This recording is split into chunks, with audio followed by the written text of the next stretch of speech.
लीजिए सुनिए सूर्यकांत त्रिपाठी निराला के लिखे उपन्यास अलका का भाग 18 मेरी यानी समीर गोस्वामी की आवाज में। वर्षा के घुंघराले काले काले दिगंत तक फैले हुए बाल धीमी धीमी हवा में लहरा रहे हैं। उसने सारे संसार को सुख के आलिंगन में बांध लिया है। प्रसन्न मुख जड़ और चेतन प्रतिक्षण प्रणय के सुख में तन्मय है। पक्षियों के सहस्त्रों स्वरभंग निस्तरंग शून्य सागर को शुद्ध कर कर उसी में तरंगाकार लीन हो रहे हैं। गुच्छों में खुली अधखुली किरणों की कलियों सी युवती तरुणी बालिकाएं जगह जगह हिंडोरों पर झूलती हुईं इसी प्रकार जनता के समुद्र को सुहावने सावन मल्लार कजली और बारहमासियों से समुद्वेल कर रही हैं। सुप्ति के स्वप्न में भारत जगने का दुख भूल गया है। दिन की इस रात में केवल प्रभाकर जग रहा है। उसी ने इस रूप की मरीचिका को आत्मसमर्पण नहीं किया। अपने कमरे में फ्रांस के विप्लव पर लिखी हुई एक पुस्तक चुपचाप बैठा हुआ पढ़ रहा है। संसार की जनसत्ता के विचार विवर्तनों पर दूर परिणाम तक बहता हुआ चला जाता है। इसी समय एक वाहक के हाथ एक पत्र मिला। वाहक की चपरास देखकर प्रभाकर समझ गया पत्र अदालत के किसी हाकिम द्वारा भेजा हुआ है। वाहक अपनी किताब में दस्तखत करा, छाता लगाकर दूसरे पत्र जल्द जल्द पहुंचाने के उद्देश्य से चला गया। प्रभाकर ने चिट्ठी खोलकर देखी। सह डिप्टी कमिश्नर ज्ञान प्रकाश जी ने बुलाया है। घड़ी देखी, 4:30 का समय। आज ही 5 बजे मिलने के लिए बंगले पर बुलाया है। कुछ जलपान कर अपने साधारण पहनावे में प्रभाकर डिप्टी कमिश्नर साहब के बंगले के लिए रवाना हो गया। पहुंचकर देखा, एक तरफ कुछ आदमी बेंचों पर बैठे हुए बातचीत कर रहे हैं। सामने काफी बड़ा कटी हुई हरी घास का मैदान, नौकर टेनिस खेलने वाला नेट लगा रहे हैं। प्रभाकर को पहले तो कुछ संकोच हुआ, पर मन को अंग्रेजी सभ्यता से रंगकर धीरे धीरे खिलाड़ियों में शरीक होने के लिए उसी तरफ बढ़ा। वहां ऐसा कोई न मिला जिसकी आज्ञा लेता। पुनः डिप्टी कमिश्नर साहब के वहीं रहने की संभावना दिल को सबूत दे रही थी। जब प्रभाकर वहां पहुंचा तब वहां के लोगों की खास बातचीत का तार न टूटा था। 2 युवतियां और 3 युवक बेंचों पर बैठे थे। कुछ ठहर कर जैसे अपरिचित प्रवेश के लिए भीतर तैयार हो रहा हो। जब मौजूद लोगों ने आने का कारण नहीं पूछा, एक तरफ छूत से बच बचाकर बैठ गया। एक बार देखा तो सबने, पर पूछा किसी ने नहीं। उपस्थित लोगों का चलता प्रसंग न रुका। एक युवती ने कुछ बेअदब सरल स्वर से पूछा, हाँ तेज बाबू, गवर्नर साहब ने फिर क्या कहा? पूछकर आंखों में हंसती हुई तेज बाबू को देखती रही। बाबू तेज नारायण अपने नाम के सार्थक उदात्त स्वरों से अपनी प्रतिष्ठा के मुख्य प्रचारोद्देश्य को छिपाकर गौड़ गवर्नर साहब से मिलने वाला प्रसंग कह चले। गवर्नर साहब बड़े प्रेम से मिले, अंग्रेजी सुनकर दंग हो गए। तारीफ भी दिल खोलकर की। कहा, ऐसी अंग्रेजी आप बोलते हैं, उच्चारण स्वरपात सब इतने ठीक कि विवश होकर कहना पड़ता है कि ये क्वींस इंग्लिश, रानी के मुंह की अंग्रेजी है। और हिंदुस्तान वाले अंग्रेजी क्या बोलते हैं, अपनी नाक कटाते हैं। फिर मेरे प्रबंध की तारीफ की। आपका प्रबंध कहाँ छपा है? युवती ने भौहें टेढ़ी कर परीक्षा के स्वर से पूछा। द न्यू लाइट में, तेज बाबू ने विनय के गर्व से कहा। अच्छा, नाम तो इस अखबार का अखबार है या मासिक पत्र? अभी तक नहीं सुना। युवती ने उसी तरह पूछा। साप्ताहिक है, हाल ही निकला है, खूब लिखता है। अच्छा, तो ये पत्र भी गवर्नर साहब पढ़ते हैं? गंभीर हो युवती ने अपनी की चोट छिपा ली। हाँ, उनके पास सभी पत्र जाते हैं। स्वर में तेज बाबू अप्रतिभ हो रहे थे। हाँ फिर? युवती ने उत्साह दिया। कहने लगे, बहुत अच्छा प्रबंध आपने लिखा है। आप जैसा धर्म चाहते हैं, आपको चाहिए कि देशी नरेशों में, खासकर राजपूताने में आप इसका प्रचार करें। इससे उनको एक नई रोशनी मिलेगी, वे आधुनिक बन सकेंगे। फिर शिकार की बातचीत हुई। मुझे साथ ही लिए जा रहे थे। मैंने कहा, मैं अपनी बंदूक घर छोड़ आया हूं, मेरा हाथ उसी में अच्छा सधा है। बंदूकों में मक्खियां तरह तरह की होती हैं, इसलिए नई बंदूक से पहले पहल निशाना ठीक नहीं लगता। सुनकर गवर्नर साहब हंसने लगे। समझ गए कि इन्हें इधर भी काफी दखल है। युवती कुछ सोचकर मुस्कुराई। हंसी को पीकर तेज बाबू पर बाढ़ रखती हुई अपनी संगिनी से बोली, तेज बाबू हैरों के पढ़े हुए हैं, बराबर लॉर्ड घराने के लड़के इन्हें न्योते देते रहे और ये 2000 खर्च वाले न्योते का जवाब 5000 खर्च से देते गए। सब आपकी कृपा है, बड़े नम्र भाव से तेज बाबू ने उत्तर दिया। कहते हैं वहां के बड़े बड़े लोग भी आपको नहीं लुभा सके। कोई बड़ी बात नहीं थी, सिर्फ धर्म वाला चोला जरा बदल देना था, बस। लॉर्ड खानदान की एक मिस इनसे शादी करने को एक पैर से तैयार थी। चपला कौंध कर भाव की गहनता में छिप गई। निकलकर फिर पूछा, आपने तो कुछ नाम भी बतलाया था। नहीं, अब उनकी शादी हो चुकी है, नाम बतलाना जरा सभ्यता के। तेज बाबू गिड़गिड़ाए। हाँ हाँ, खिलाफ होगा।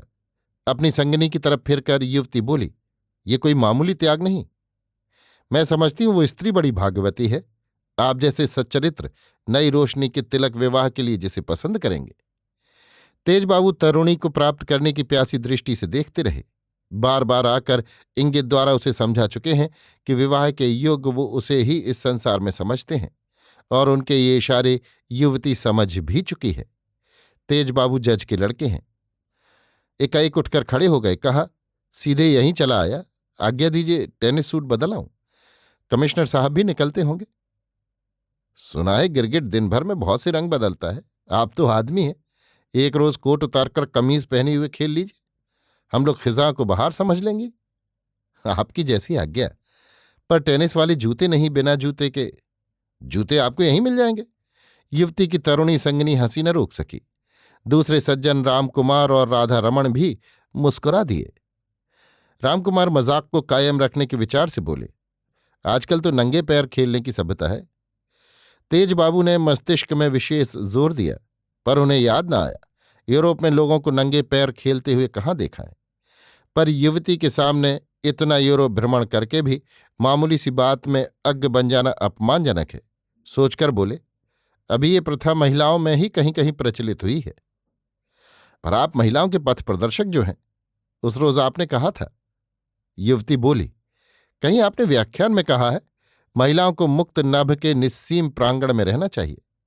क्या आपका ये उद्देश्य है कि वे बेचारी कभी अपने घोंसले में लौटे ही नहीं, मुक्त नभ के निस्सीम प्रांगण में उड़ती ही रहें? तेजबाबू लज्जित हो गए। कहा, नहीं नहीं, मेरा ये मतलब नहीं, मैं केवल महिलाओं की मुक्ति चाहता हूं, और आजकल उन पर जो हृदयहीन अत्याचार हो रहे हैं उनसे बचाने के लिए जगह जगह महिला मंदिरों की स्थापना की जाए, कहा था। हाँ हाँ, मैं समझी। युवती गंभीर होकर बोली, गौशालाओं के तौर पर आप महिला मंदिर खुलवाना चाहते हैं, परंतु वहां की आमदनी की तरह मुमकिन यहां की रकम भी महिलाओं की सेवा से पहले माहिलों के खर्च में सर्फ हो। डिप्टी कमिश्नर साहब आ गए। अलका, तेजबाबू से बातें हो रही हैं, कहकर मन ही मन मुस्कुराते हुए दूसरी तरफ मुड़े। बैठे लोग खड़े हो गए। मुखातिब होते हुए देखकर प्रभाकर बढ़ा। अलका बैठी हुई प्रभाकर को एकटक देखती रही। कुछ खेल लें, फिर आपसे बातें करें। प्रभाकर कुछ न बोला, आत्मसम्मान के साथ सिर झुकाए हुए खड़ा रहा। डिप्टी साहब ने पूछा, आप तो टेनिस खेलते होंगे? पहले खेलता था, अब बहुत दिनों से छूट गया है खेलना, आप लोग खेलिए। प्रभाकर ने आत्मसम्मान से भरी भारी विनय से कहा। तेजबाबू इस नए युवक का खेल देखने के लिए उत्सुक हो उठे। उस मंडली में सबसे अच्छा वही खेलते थे। उन्हें स्वभाववत इच्छा हुई, इस युवक के विपक्ष में खेलकर इसे हराऊंगा तो अलका खुश होगी। अलका को वे मन से सर्वस्व अर्पण कर चुके हैं, बदले में उसका सर्वस्व चाहते हैं। अभी अविवाहित हैं। अलका की उनके साथ शादी होने में कमिश्नर साहब की भीतर भीतर इच्छा है, क्योंकि अलका सुखी रहेगी। अब अलका को वो रोज अपने यहां बुलाते हैं और कन्या के समान ही स्नेह करते हैं। तेजनारायण को कमिश्नर साहब के इस भाव का मौन अंतःप्रेरणा द्वारा पता है। तेजबाबू के बुलाने पर कमिश्नर साहब ने भी जोर दिया। प्रभाकर ने बहुत कहा कि बहुत दिनों से खेलने की आदत नहीं, कुछ बनना पड़ेगा। पर हराने की गरज से हाथ पकड़कर तेजबाबू बड़े आग्रह से खींचते हुए कहने लगे, चलिए सिर्फ 2 गेम खेल लीजिए। लाचार हो प्रभाकर अपने साधारण जूते उतारकर खेलने के लिए चला, और लोगों ने टेनिस खेलने वाले जूते पहनकर रैकेट ले लिए। एक तरफ कमिश्नर साहब और तेजबाबू हुए, और दूसरी तरफ बाबू रामकुमार और प्रभाकर। खेल होने लगा। प्रभाकर बड़ा तेज खिलाड़ी निकला। अलका को प्रभाकर की सादगी और खेल बहुत पसंद आया। उसकी खिंची चितवन में प्रभाकर की प्रशंसा के शब्द लिखे थे। तेजबाबू ने बड़े कायदे दिखलाए, पर हारते ही रहे। ज्ञान प्रकाश जी को प्रभाकर से जरूरी काम था, पोशीदा बातचीत करनी थी, इसलिए कुछ देर बाद खेल समाप्त कर दिया। तेजबाबू झेंप रहे थे, हार से बातचीत का तार कट चुका था। इसलिए युवती से उस रोज खेल की विशेषताएं बतलाने से रहित हो अपनी मोटर पर केवल एक अप्रतिभ विदा ग्रहण कर चल दिए। कमिश्नर साहब ने कहा, हम जरा आपसे बातचीत करने के लिए बाहर जाते हैं, तब तक तुम लोग यहीं रहो। इच्छा हो तो अपनी माँ के पास चली जाना, लौटकर तुम्हें भेजवा देंगे। अलका को ज्ञान प्रकाश जी ने स्नेह शंकर जी से कन्या रूप मांगा था। वो निसंतान है। अलका के लिए उनके और उनकी पत्नी के हृदय में वात्सल्य रस संचारित हो आया है। देखकर स्नेह शंकर ने कहा था, अलका को वो अपनी ही कन्या समझे। जब तक उसकी पढ़ाई पूरी नहीं होती तब तक स्नेह शंकर जी का उस पर उत्तरदायित्व है। इसे स्नेह से ज्ञान प्रकाश जी रोज एक बार अलका को मोटर भेजकर बुला लिया करते हैं। पहले वो कभी कभी आती थी, अब स्नेह शंकर जी ने स्वेच्छापूर्वक आने जाने में उसे स्वतंत्र कर दिया है। आप जाइए, मैं शांति को छोड़ आने के लिए जाती हूं। यहीं तो घर है, जब तक आप लौटेंगे लौट आऊंगी। अलका शांति के साथ चल दी। रोज आने के कारण कमिश्नर साहब को अपने मित्र से प्रभाकर के संबंध में बातचीत करते हुए उसने सुना था। प्रसंग मालूम करने का मन में कौतुक भरकर चली गई। अभी आप सुन रहे थे सूर्यकांत त्रिपाठी निराला के लिखे उपन्यास अलका का भाग 18, मेरी यानी समीर गोस्वामी की आवाज में।